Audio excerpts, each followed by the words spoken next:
again and welcome back. Today we're going to talk about my fitness journey and how I got into the carnivore lifestyle and how I ended up here on a healing protocol.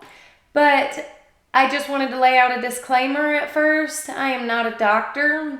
This is for entertainment purposes only, and I am just sharing information that comes from what I have learned by experimenting on myself. So this is not medical advice. Do not take it as that. This is for entertainment purposes only.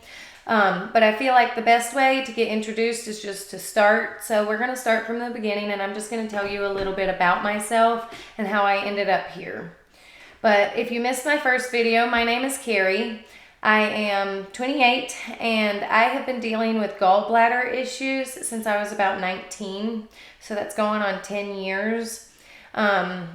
About 3 years after it started, I really thought I had it managed, but it has just been an on and off battle ever since.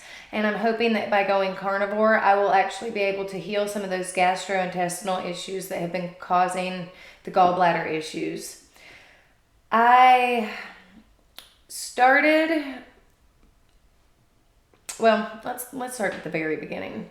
When I was a child, my mother was a health nut. She still kind of is, except we're a lot more educated on what actual health is now compared to what we were in the 90s and early 2000s.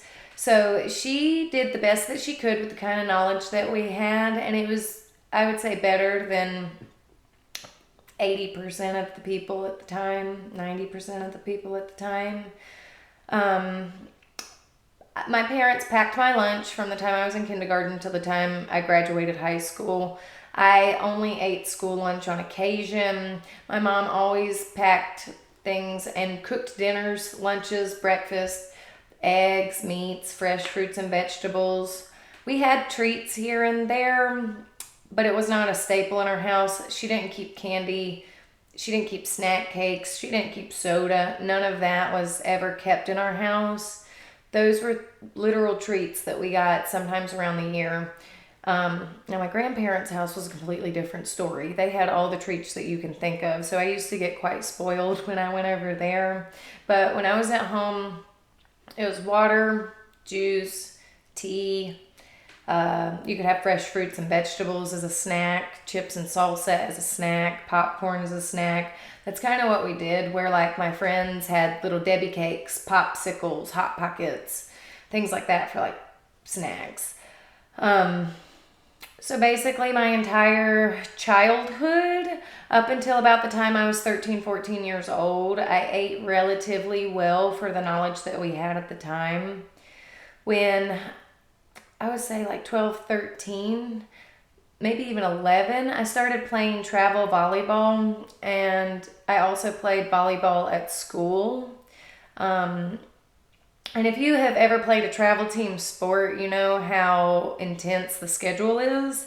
I basically played volleyball 50 weeks out of the year, and I got 2 weeks off in the summer. I was constantly on the go, so as were my parents.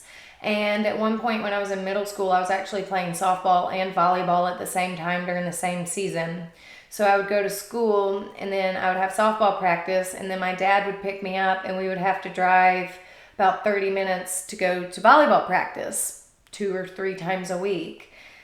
We didn't have time to stop and eat dinner. My mom didn't have time to work full time and then send my dad with something nutritious so that I would have something to eat on my way in between practices. Typically, my dad and I would stop at McDonald's. We ate a lot of Big Macs together, a lot of Quarter Pounders together.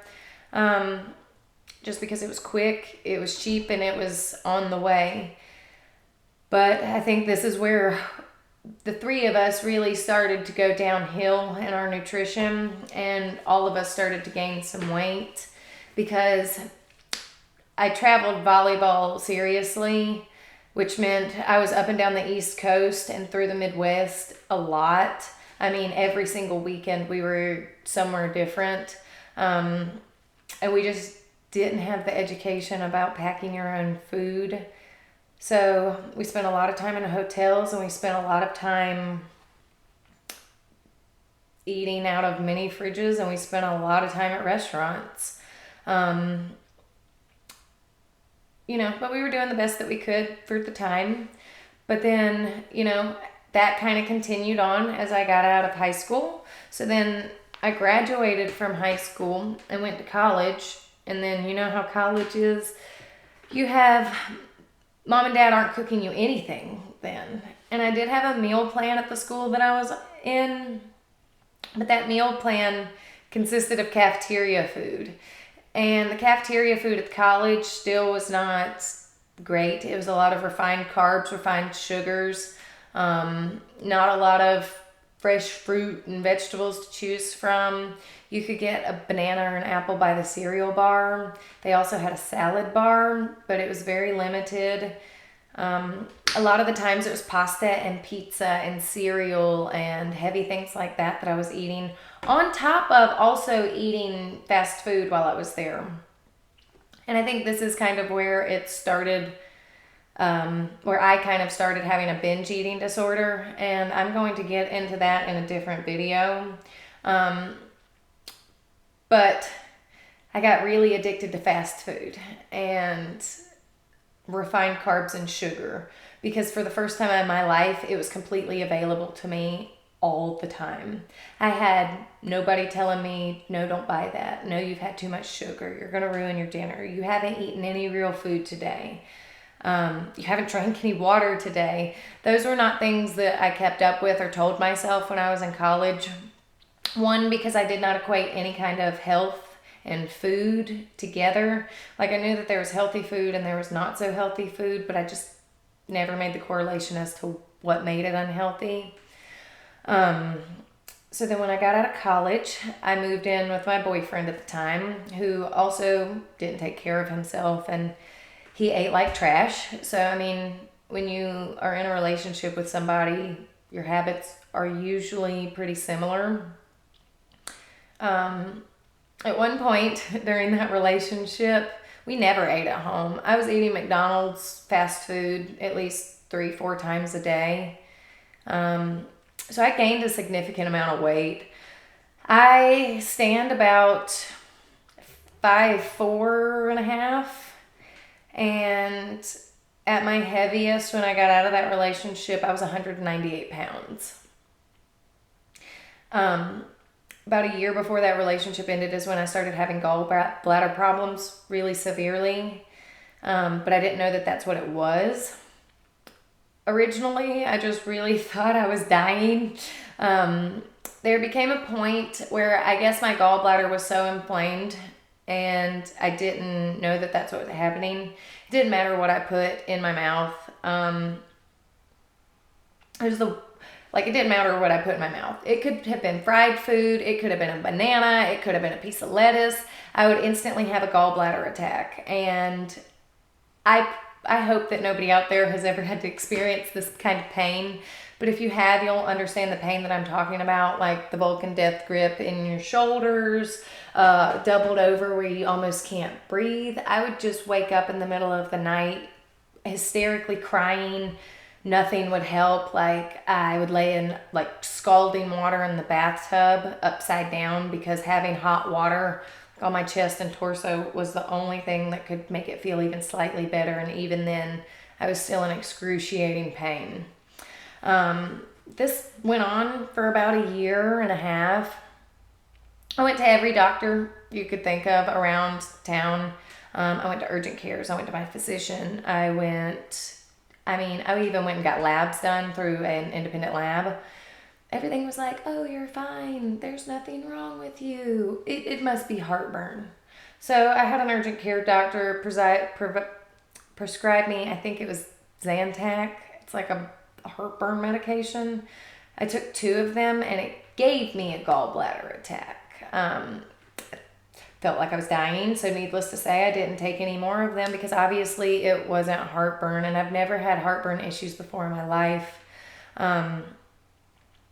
So after that didn't work, I proceeded to get like 3 or 4 more ultrasounds, and finally on the last one, the nurse had the forethought to actually look at my gallbladder, because everybody else had just been looking at my kidneys and my stomach and my spleen, intestines, to see if I had any ruptures or anything like that.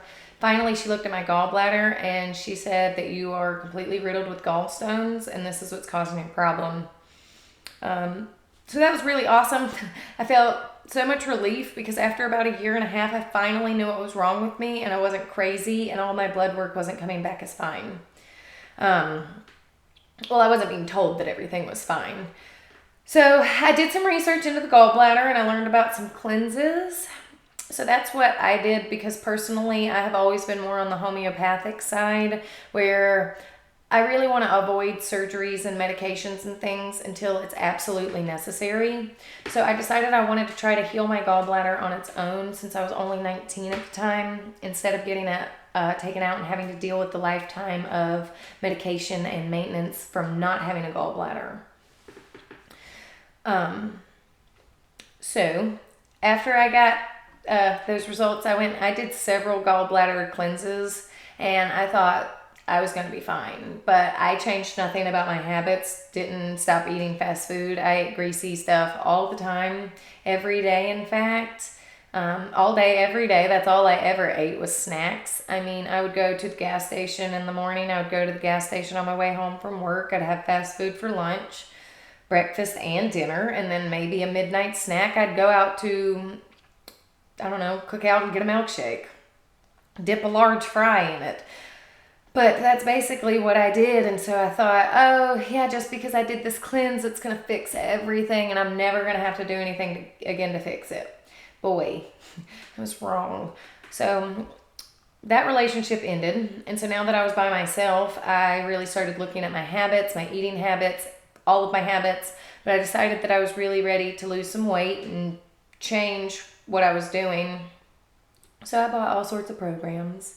And I did them, and of course they worked because whenever you drastically change what you're doing, it's going to change something in your body, especially if you go from eating all fast food, refined carbs and sugar, to then I switched to eating chicken, mostly salads, stopped drinking soda mostly. And so, yeah, I saw a dramatic change from that. I think I lost about 25 pounds in 3 months. And I was feeling great. I was like, this is fantastic. But at the gym, all I was doing was running on the treadmill because I was terrified of touching a weight. Because I had if I lift weights, then I'm going to look like a man. And I don't want to look like a man. I just want to be skinny. And that was my entire mindset then. I was about 21, 22 at the time. And all I wanted to do was be skinny. I didn't care about my health at all still. I just wanted to be skinny because I knew that if I was skinny, then everything else was going to work out. Well, that didn't exactly work because, eating salads and killing yourself on the treadmill is only going to get you so far, especially because I have a very labor-intensive job. So my energy output is already higher than the average person's anyway due to that. Plus, adding miles and miles and miles and hours of cardio on top of that, it does some weird things to your cortisol. And so I didn't know anything about hormone balance at that time either. But I basically was trying at this point, just failing miserably and had no idea. So fast forward, I guess, a couple of years, I was living by myself. I was trying to do the best. Well, when I was 22, I moved in by myself and I was trying to do the best that I could. I was trying to eat clean, eat healthy. But once again, I had really no real education on that. I was just going off of what, I've known for years and what I've been told for years. And that's not exactly helpful because none of that information is exactly good. It's basically like 50s housewife, starve yourself to death, only drink coffee, eat a salad maybe if you're feeling peckish. It's not good advice. It's not good advice. I was still just killing myself and overworking my gallbladder and not even knowing it. So I'm still having trouble even though I'm eating healthy and I think I'm doing good. So eventually I just fell off the wagon again. I was like, whatever, I don't care. Like nothing's working. I don't care about how I look. I don't care about how I feel. Like this is just how it's got to be. Like obviously nothing works when really I hadn't tried anything, I had walked on the treadmill and ate a salad. So So, um, about 2 years after I moved in by myself and I was taking this somewhat fitness journey that I thought, health journey, and then I fell off, I met my husband. Well, the man who was going to be my husband and is my husband. We're married. It's just when you meet somebody, you're not married immediately. Anyway, when I met my husband, he also ate like total garbage. I mean, when I first met him, I remember we had a FaceTime phone call one night because we did spend our first year as long distance. So we spent a lot of time FaceTiming and talking on the phone. I remember one night he had a bag of Skittles, a bag of sour Skittles, and a couple of Pepsis for dinner. And that's all he had eaten that day. And I was like, oh yeah, cool. Like, good for you. Like, there's nothing wrong with that. Both of us now think about that and we laugh a lot because just how far we've come. Because that was stuff that I would do. I mean, when we first met, I would go get an entire pack of Oreos, smash them down, put them in a cereal bowl, pour milk over them, eat an entire box of Oreos like cereal, and thought nothing of it because whatever, food has nothing to do with health. You can just eat whatever and you'll be fine, right? So we thought. But when I met my husband, he ate like garbage, and so we ate like garbage a lot together. I mean, a lot of trips to Sonic, a lot of slushies, a lot of cookout, Chick-fil-A. I mean, you name it, we ate it. Like I said, we were long distance. We spent every other weekend together roughly for the first 6-7 months of our relationship. And so either he would travel to my house or I would travel to his. And when we did that, neither one of us really wanted to cook, or if we did cook, it was just out of the box from the grocery store. But like I said, we spent a lot of our time eating fast food. But then we also found likeness in each other because my husband loves candy and I love candy. Well, I still really love candy. I just don't eat it a lot. So the both of us really fed off of each other's candy addiction, I think, in the beginning. So like I remember one time, it was when we had first started dating. I was going to his apartment for the weekend and we were going to watch movies, and we had just discussed all these cool movies we were going to watch together. And I decided, to make this fun, I don't want to show up empty-handed.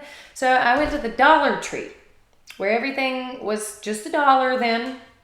And I bought about $25 worth of candy and snacks like Cheez-Its, trolley gummy worms, you name it. If they sell it at the Dollar Tree, I guarantee you I took it. Like I had 2 full grocery bags of just garbage that I took. And we basically ate all of it that weekend.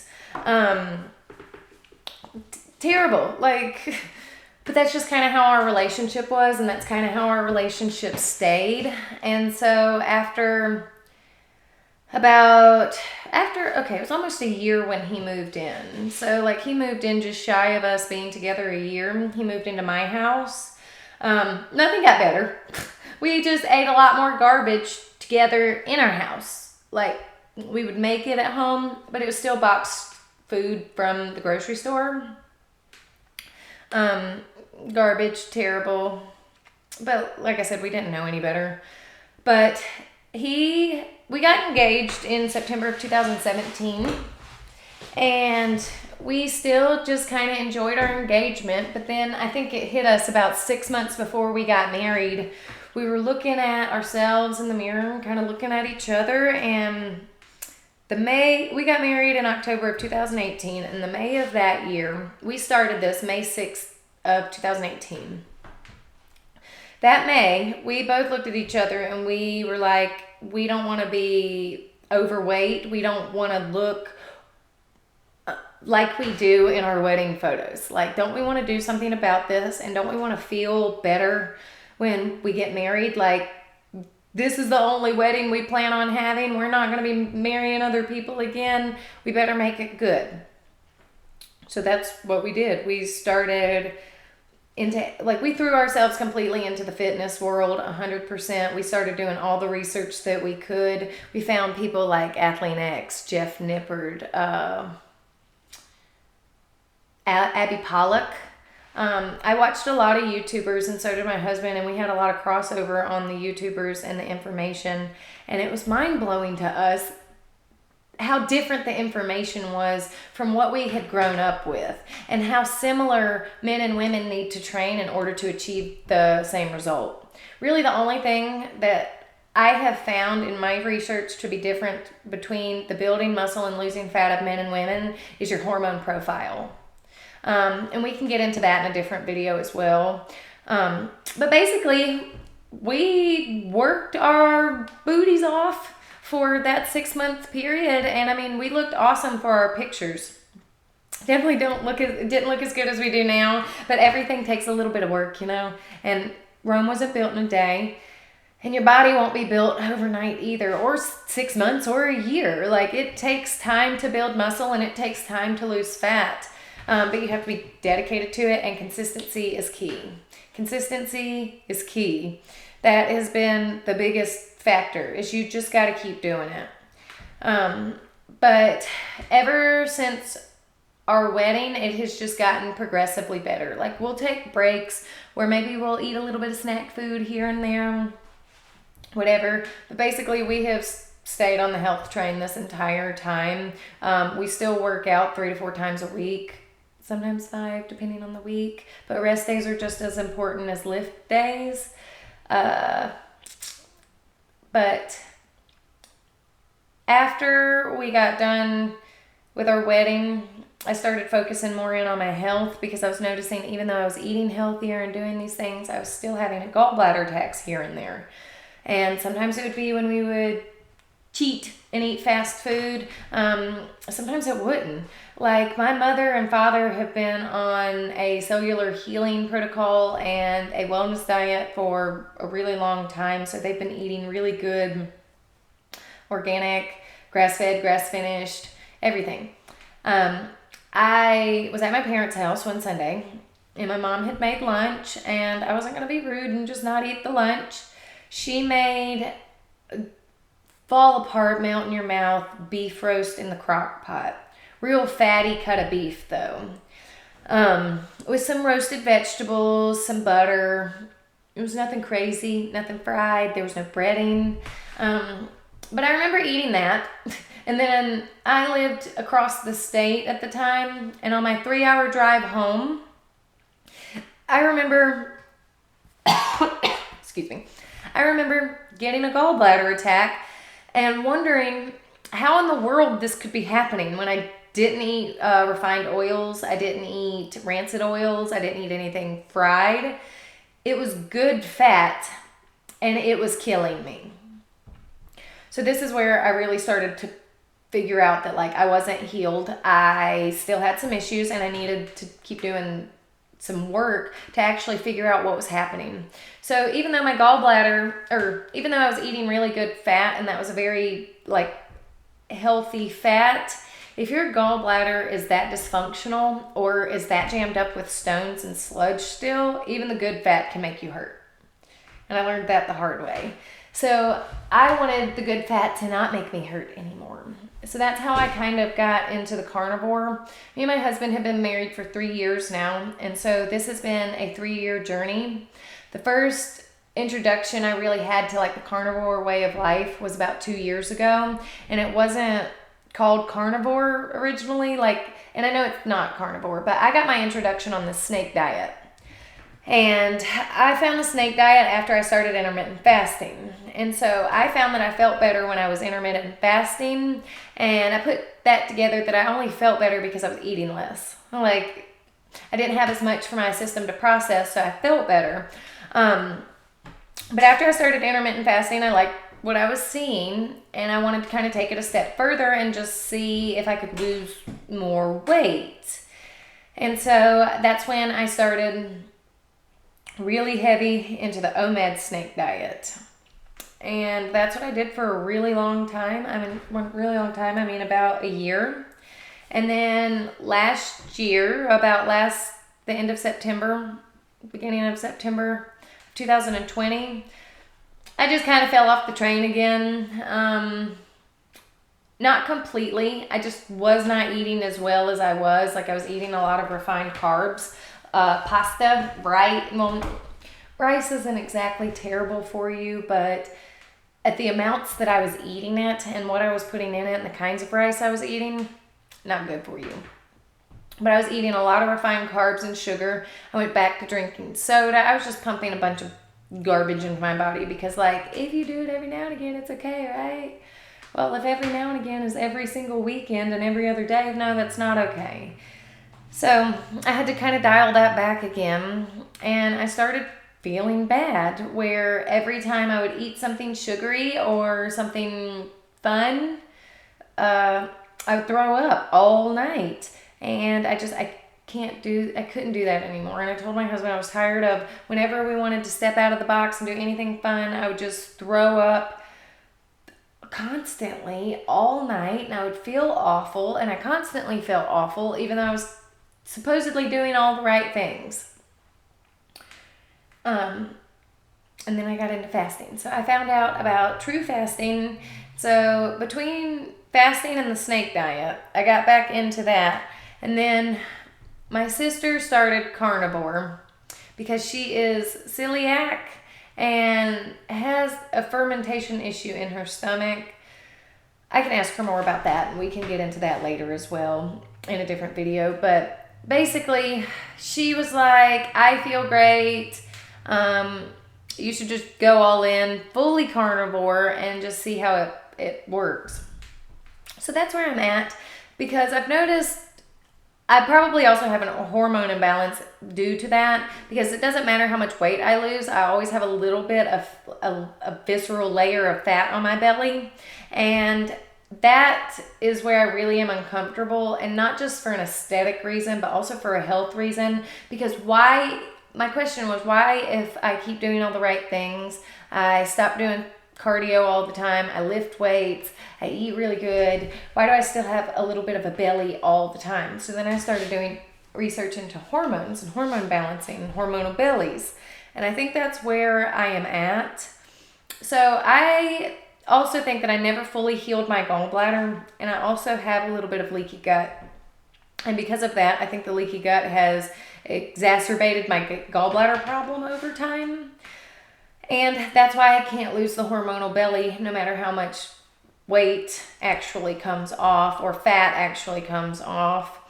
So this is just my final attempt to reset my hormones, get everything working back on a normal level. I'm going to be eating carnivore until I feel like my hormone levels are balanced. And I had some blood work done last year, so I feel like that's last year in like October of 2020. So I feel like that's a starting point, and I feel like when I aesthetically look the way that I should, and when I get rid of that hormonal belly, I am going to go have a blood panel done again and just do a little bit of comparisons and just see if it has changed any of my thyroid levels, if it's changed any of my cortisol levels. I want to see where my estrogen and proestrogen are, just to make sure that everything is working the way that it's supposed to, and I don't end up with, I don't know, some kind of hormonal issue later on down the road. But that's kind of where I'm at and why I've started this. Sorry this video has gotten to be so long. I just really feel like in order to understand my journey, you need to understand how I got here. And that's basically how I got here. But tune in for more videos. Thank you. Leave a like, hit the subscribe and leave a like, and I'll see you in the next one. Bye.